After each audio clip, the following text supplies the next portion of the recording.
Okay, number 6, we have an age problem, so we need our let statements. So there's Letitia, and they're talking about Letitia now and then in 2 years. So our let statements, let, right, L, represent Letitia's age now, right?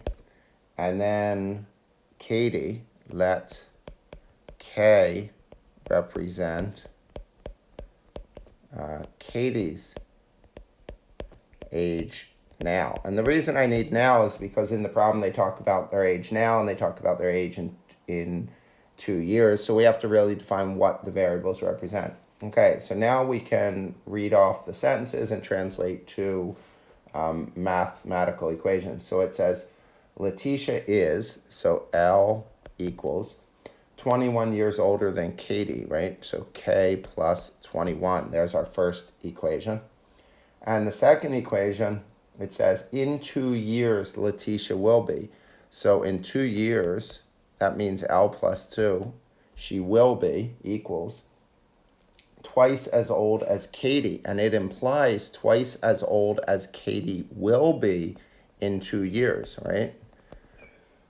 So there's our two equations. The first thing we should do is simplify that bottom equation. So I'm going to do that, right? L plus 2 equals 2K plus 4, right? And then I'll make it L equals 2K. I'm subtracting 2, right, from both sides, plus 2. So now our two equations, the top one stays the same, L equals K plus 21.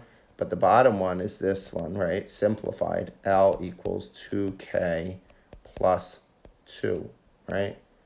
And there's our two equations. And this is just jumping out at us to use equal value methods. So that's what I'm going to do. I'm going to set them equal to each other. So I get K plus 21 equals 2K plus 2. I'll subtract K minus K. Oops. And we get 21 equals K plus 2. Subtract 2. We get 19 equals K. So K equals 19. And then we need to substitute in. So I'll substitute in L equals K plus 21. L equals 19 plus 21. L equals 40. So we would say Letitia is 40 years old now, and Katie is 19 years old now. And we box that as our answers.